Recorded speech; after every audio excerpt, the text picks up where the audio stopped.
Sunpost News.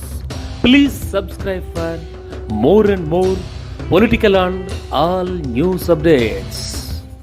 నమస్కారం. ఈ ఛానల్ని లైక్ చేయండి. మీ యొక్క వ్యూస్ ఏమన్నా ఉంటే కామెంట్స్ రూపంలో తెలియజేసి సబ్స్క్రైబ్ చేసి మీ మిత్రులకు కూడా ఫార్వర్డ్ చేయాల్సిందిగా రిక్వెస్ట్ చేస్తాను.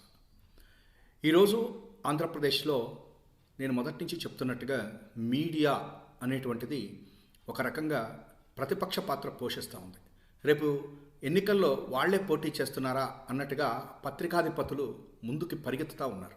ప్రతిపక్షం కంటే కూడా వారే చాలా బాధపడిపోతూ ఉన్నట్టుగా కూడా మనకు కనిపిస్తూ ఉన్నాయి. అయితే మీరు అనొచ్చు సాక్షి పేపర్ సంగతి ఏంటి అని. డెఫినెట్గా సాక్షి పేపర్ రాజశేఖర రెడ్డి గారి బొమ్మ పెట్టుకునే వెళ్తాం. ఇంకొకరు కూడా మన యొక్క కమ్యూనిస్ట్ పార్టీలు సిపిఐ సిపిఎం వాళ్ళకు కూడా ఏదో విశాలాంధ్ర అని ప్రజాశక్తి ఇట్లా వాళ్ళ పార్టీలకు సంబంధించి వాళ్ళ పేపర్లు ఉన్నాయి. కానీ వాళ్ళు కూడా కొద్దో గొప్ప ప్రతిపక్షాలతో పాటు అధికారంలో ఉన్నటువంటి ప్రభుత్వం చేస్తున్నటువంటివి కూడా కొంత చూపిస్తున్నట్టుగా అప్పుడప్పుడు నేను చూస్తుంటా. కానీ ఈ రాష్ట్రంలో ఉన్నటువంటి మెయిన్ పేపర్లు లేదా మీడియా మెయిన్ ఛానల్స్ వాళ్ళు చేస్తున్నటువంటి నిజంగా ఈ వికృత విన్యాసాలు చూస్తుంటే అసలు వీళ్ళకి ఎందుకు ఈ రాష్ట్రం మీద ఇంత ఈర్ష్య, ద్వేషం, అసూయ అనేది నాకు అర్థం కావట్లేదు. దీనికంటే కూడా ముఖ్యంగా ఈ జగన్మోహన్ రెడ్డి గారి మీద ఎందుకు వీళ్ళకి ఇంత విషం కక్కాల్సినంతటి ఎందుకు వచ్చింది అంటే దేర్ ఇస్ నో డౌట్. ఒక రకంగా ఆర్థిక సామ్రాజ్యాన్ని దెబ్బకొట్టాడు, అందులో అనుమానం ఏమక్కర్లేదు. ఎందుకు దెబ్బ కొట్టాడు అంటే ఆయన ఏదో కావాలనో లేకపోయేటట్లయితే నాకు అధికారం ఉందనో కాదు. వ్యవస్థల్ని పనిచేయించడం మొదలుపెట్టాడు. ఎప్పుడైతే వ్యవస్థలు పనిచేయటం మొదలుపెట్టినాయో వీరు ఇప్పటివరకు చేసినటువంటి అవినీతి అకృత్యాలన్నీ కూడా బయటికి రావడం మొదలుపెట్టినాయి. వాళ్ళ యొక్క ఆర్థిక సామ్రాజ్యం మీద అవి ప్రతిబింబిస్తున్నాయి. దానితోటి ఇన్నేళ్ల పాటు వాళ్ళు ఏ రకంగా అయితే చాలా గొప్ప సంస్కర్తల కిందనో లేకపోతే నీతిపరుల కిందనో విలువలు కలిగినటువంటి వాళ్ళ కిందనో పెద్ద పెద్ద ఉపన్యాసాలు ఇచ్చుకుంటూ అయినా మనకు తెలుసు వాడు బ్యాంకులో ఎగ్గొట్టాడని తెలుసు, భూములు కబ్జా చేశారని తెలుసు. వీళ్ళందరి గురించి అన్ని విషయాలు ప్రజలకి తెలిసినప్పటికీ కూడా మాట్లాడటానికి భయపడేటట్టుగా ఎవరైనా గొంతెత్తితే చాలు వాళ్ళ గురించి రెండో రోజు కల్లా వాళ్ళ మీద ఒక రకంగా వ్యక్తిగత హననం చేస్తూ వస్తే వాటికి సమాధానం చెప్పలేము, మనకు ఎందుకు వచ్చింది అనేటువంటి పద్ధతిలో ఉన్న సమయంలో జగన్మోహన్ రెడ్డి గారు వ్యవస్థల్ని పనిచేయించడం చేశారు.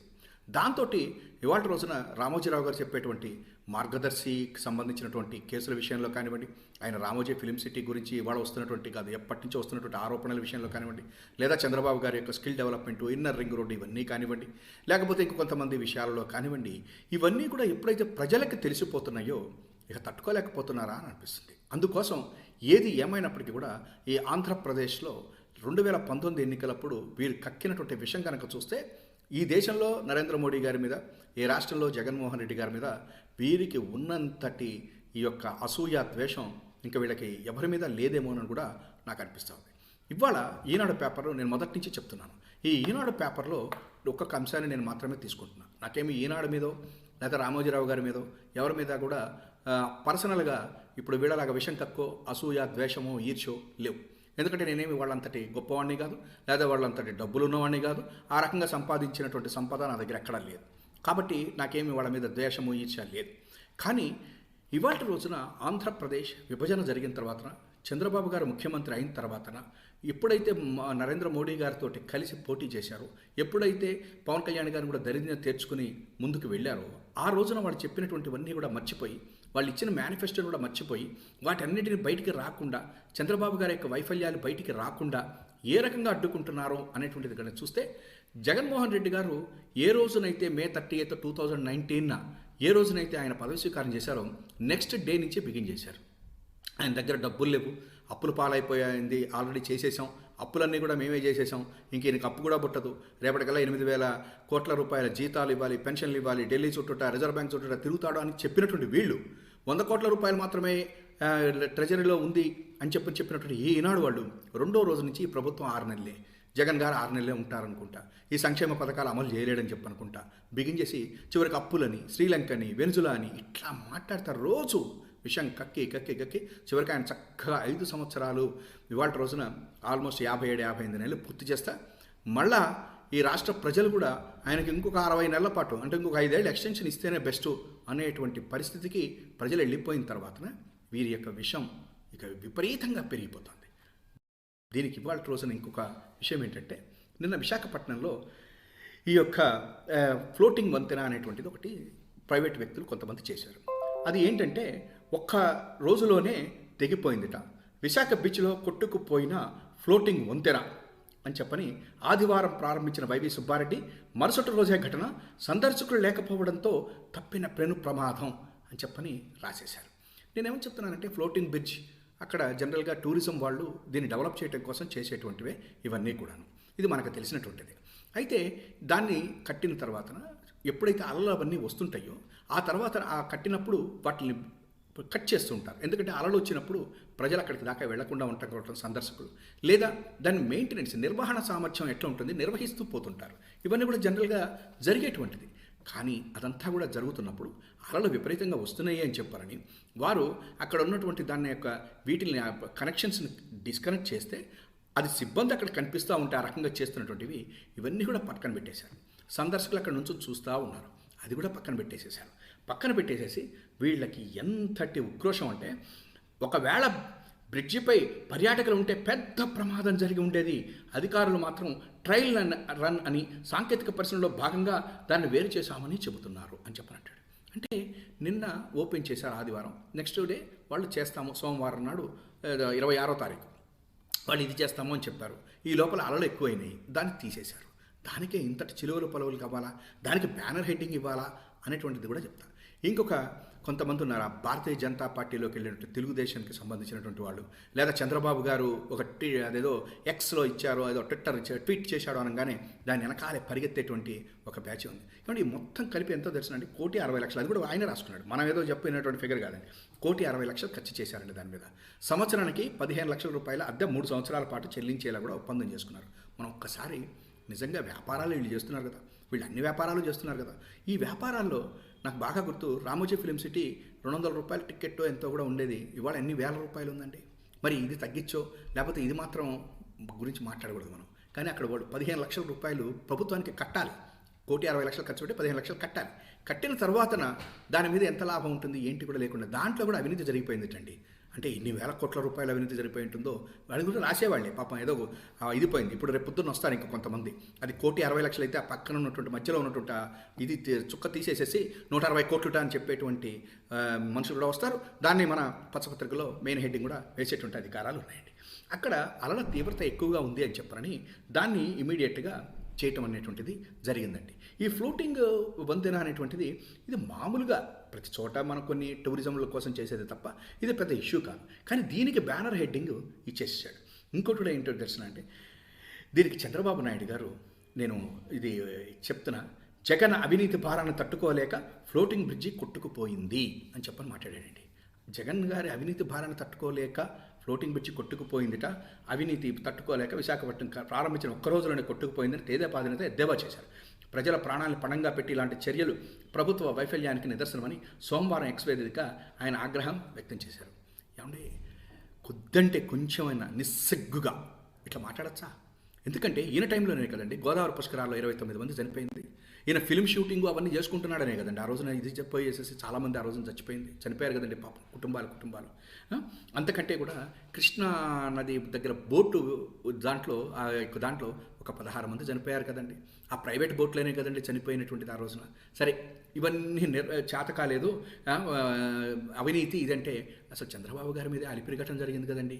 ఆయన ప్రభుత్వ వైఫల్యమే అని చెప్పనే కదా మనం చెప్పేది. ఇప్పటికీ నేను చెప్తా, ప్రభుత్వ వైఫల్యం వల్ల ఆయన రక్షించుకోవడం చేత కానటువంటి వ్యక్తి బ్రహ్మాండమైనటువంటి ఎక్స్పీరియన్స్డ్ అనుభవశాలి అని చెప్పని మనం నవ్వుకుంటాం ఇవాళ. ఎందుకంటే ఏమో అనుభవశాలి. మరి అలిపిరి ఘటన జరిగితే ఆ రకంగా జరిగితే, లేకపోతే నేను గోదావరి పుష్కరాల్లో అట్లా జరిగితే, కృష్ణా నదిలో ఆ బోటు విషయం జరిగితే, ఇవన్నీ కూడా మరి ఈయన చెప్పినటువంటి విధంగా ఈయన యొక్క అవినీతి మీదన తట్టుకోలేక ఇవన్నీ జరిగినాయా అనేటువంటిది ప్రజలు ఆలోచిస్తారనేటువంటిది కూడా కొంచెం కూడా లేదండి వీళ్ళకి. ఇంకొకటండి, అబ్బాయి ప్రారంభించిన బస్ బే గాలికి ఎగిరిపోయింది, బాబాయ్ రిబ్బన్ కట్ చేసిన బ్రిడ్జ్ అలలు కొట్టుకుపోయింది, 3 ముక్కలాట బ్యాచ్ పనులన్నీ ఇంతే అని ఎక్స్లో తేదేపా ప్రధాన కార్యదర్శి లోకేష్ గారు మాట్లాడతాడండి. బాబాయి అబ్బాయి అసలు ఒక చక్కటి భాష, చక్కటి ఇది లేకుండా తండ్రి కొడుకు, ఇక దీనికి తగ్గట్టు పచ్చపత్రికలు, దీనికి తగ్గట్టు మీడియా. మీరు ఒక్కసారి ఆలోచించండి ఎంత దారుణంగా ఉన్నది అని చెప్పండి. నేను ఇవాళ ఒకటే చెప్తా ఉన్నా, డెఫినెట్గా రాజకీయ నాయకులు తిమ్మిని బొమ్మిని చేస్తారు అనేటువంటిది ఉండేది. కానీ ఇవాళ రోజున రాజకీయ నాయకులు కూడా మించిపోయేసేసి ఆంధ్రప్రదేశ్లో ఈ జగన్ గారి మీద కురిపిస్తున్నటువంటి విషం ఎంతటిది అనేటువంటిది మీరు ఒక్కసారి ఆలోచన చేయాల్సినటువంటి అవసరం ఉంది. అయితే ఇవాళ రోజున ఇంకొక ఘటన నిన్ననే జరిగిందండి. ఇది కూడాను అదేంటంటే, కుప్పం నియోజకవర్గంలో చంద్రబాబు నాయుడు గారు 33 సంవత్సరాల పాటు ఎమ్మెల్యేగా ఉన్నటువంటి చోట ఈ రోజు వరకు దాన్ని రెవెన్యూ డివిజన్ కింద చేయనటువంటి ఆయన మన జగన్ గారు రెవెన్యూ డివిజన్ కింద చేసేసేసిన తర్వాత కుప్పం నియోజకవర్గానికి ఆయన ఈ యొక్క కృష్ణా జలాలని చెరువుల్లోకి విడుదల చేశారండి. ఆ న్యూస్ మాత్రం చిన్న బాక్స్. దీన్ని బట్టి విషయం ఎక్కడ కక్కుతున్నారో మీరు ఒకసారి ఆలోచించండి. అది ఒక కుప్పంలో 33 సంవత్సరాలు గెలిచినటువంటి ఒక ఎక్స్ చీఫ్ మినిస్టర్ ఏమీ చేయలేక సొంత ఇల్లు కూడా కట్టుకోకుండా ఉంటే, ఇవాళ జగన్మోహన్ రెడ్డి గారు అక్కడ కృష్ణా జలాలను తీసుకెళ్ళండి వాళ్ళకి అక్కడ నీరు వచ్చేటట్టుగా చేస్తే దాన్ని సహించలేనటువంటిది రాజకీయ ప్రతిపక్షాలకు ఉండొచ్చేమో కానీ ఈ పత్రికలకి ఎందుకు అనేటువంటిదే మనం ఒక్కసారి ఆలోచించాలండి. దాని పక్కన చిన్న ఇదిలో తేదేపా జనసేన పొత్తు సూపర్ హిట్, అభివృద్ధి నా పంతం అంటాడండి. ఈయన పంతం అయితే విశాఖపట్నంలో ఏం చేశాడండి ఈయన? విజయవాడలో ఫ్లైఓవరే కట్టలేదనే కదా, అమరావతి కట్టడం జాత కాలేదు కాదు, ఫ్లైఓవర్ కూడా కట్టడం జాత కాలేదు అని చెప్పని తెలుసు కదా మనకి. ఆ ఫ్లైఓవర్లు కట్టింది ఎవరు? జగన్మోహన్ రెడ్డి గారే కదా. ఇవాళ విశాఖపట్నంలో ఐటీ కంపెనీలు అన్నీ వస్తున్నది ఆయన వల్లనే కదా, జగన్మోహన్ రెడ్డి గారి వల్లనే కదా. అయినా సరే ఈయన అభివృద్ధి, ఆయన పంతంటే ఏం అభివృద్ధి చేశాడండి? మరి ఇంత అభివృద్ధి కనుక చేసేటట్లయితే 2019లో ఎందుకు ఓడిపోయాడండి? 151 సీట్లు జగన్ గారికి ఎందుకు వచ్చినాయండి? సరే, 1999 నుంచి 2004 వరకు ఉంటే మరి 2004లో ఎందుకు ఓడిపోయాడండి? భారతీయ జనతా పార్టీతో కలిసే వెళ్ళాడు కదా. మన వాళ్ళు అంటుంటారు కదా, ఇద్దరం కలిసామని. ముగ్గురు కలిసాడు అప్పుడు. ఆ రోజు కూడా భారతీయ జనతా పార్టీతో వెళ్ళాడు కదా. సెంటిమెంటు లేదు, ఏమీ లేకుండా ప్రజలు తిరస్కరించారు కదా. అంటే బీజేపీతో వెళ్ళినా కూడా ఓడిపోయాడు కదా ఆ రోజున. జగన్మోహన్ రెడ్డి గారు ఆ రోజున లేరు కదా రాజకీయాల్లో, వాళ్ళ నాన్నగారు ఓడించి పంపించాడు. అది కోపం కూడా కావచ్చు ఈయనకి. తండ్రి నన్ను ఓడించాడు, కొడుకు ఓడించాడు. 2009లో ఓడిపోయాడు కదా. అంటే నేనేమని చెప్తున్నా అంటే అండి, ఇవాళ రోజున ఆంధ్రప్రదేశ్లో ఉన్నటువంటి మీడియా పేపర్లని చదివే ముందు తప్పనిసరిగా మీరు ఆలోచన చేయమని మాత్రమే చెప్తున్నా. ఇదేదో నేను ఒక వైసీపీ పార్టీలో కూర్చుని ప్రజల తరఫున నేను చెప్పదలుచుకున్నది ఏంటంటే, అన్నీ చూసి చూడండి. ఇవాళ సాక్షి పేపర్లో వచ్చేటువంటిది చదవండి, తప్పనిసరిగా దాని మీద కూడా మీరు ఆలోచన చేయండి. కానీ సాక్షి పేపర్లో ఎంతసేపటికి కూడా ప్రభుత్వం చేస్తున్నటువంటి పనులు మాత్రం రాస్తున్నాం. ఎట్ ద సేమ్ టైం ప్రతిపక్షాలకు సంబంధించినటువంటి కొంత న్యూస్ కూడా రాస్తున్నాం. కానీ ఇక్కడ వీళ్ళలాగా న్యూస్ కింద వీళ్ళ యొక్క వ్యూస్ మీరు చూడండి కావాలంటే. ఆ ఒక న్యూస్ పైన జగన్ గారు అన్నది రాసి ఈయన యొక్క వ్యూస్ ఆయన అక్కడ రాసేస్తున్నారు. ఇది ఎంత మటుకు సబబో ఒకసారి ఆలోచించండి. ఎందుకు చెప్తున్నానంటే, ప్రజాస్వామ్యాన్ని కాపాడుకోవడం మనం చాలా అవసరం. మీడియా హద్దులు దాటుతోంది. పత్రికా స్వేచ్ఛ డెఫినెట్గా మనందరం సపోర్ట్ చేస్తాం. కానీ ఏ వ్యవస్థ అయినా సరే హద్దులు దాటటాన్ని మాత్రం ప్రజాస్వామ్యంలో ఉన్నటువంటి మనం ఎవ్వరం కూడా యాక్సెప్ట్ చేయకూడదు.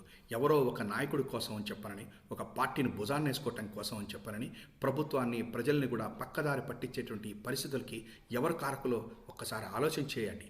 అందుకనే నేను చెప్తున్నా, మళ్ళా చెప్తున్నా, మేధావులు బయటికి రండి. పార్టీలను పక్కన పెట్టి ఈ పేపర్లలో వస్తున్నటువంటిది ఎంతవరకు కరెక్ట్ అని మాత్రమే మీరు చెప్పండి. అది కనుక కరెక్ట్ అయితే కరెక్ట్ అని చెప్పండి, తప్పైతే తప్పని చెప్పండి తప్ప మిగతా పేపర్లు ఎట్టున్నాయో మనకొద్దు. సాక్షి పేపర్ డెఫినెట్గా జగన్ గారు ప్రభుత్వం చేసే మంచి పనులను రాస్తుంది, అన్నీ మేము మంచి పనులు అనుకుంటామని రాస్తుంది. కానీ ఎక్కడ కూడా చంద్రబాబు ఫెయిల్ అయ్యారు, మేనిఫెస్టో ఇవ్వలేదు, లేకపోతే రామోజీరావు గారి యొక్క ఇప్పుడు ఆయన రాసినట్టుగా ఈ రకమైనటువంటిది పాత టైంలో కూడా రాయలేదండి. దయచేసి ఒకసారి ఆలోచన చేయమని మాత్రమే ఇవాళ ఈ వీడియో ద్వారా మీకు తెలియజేస్తాం.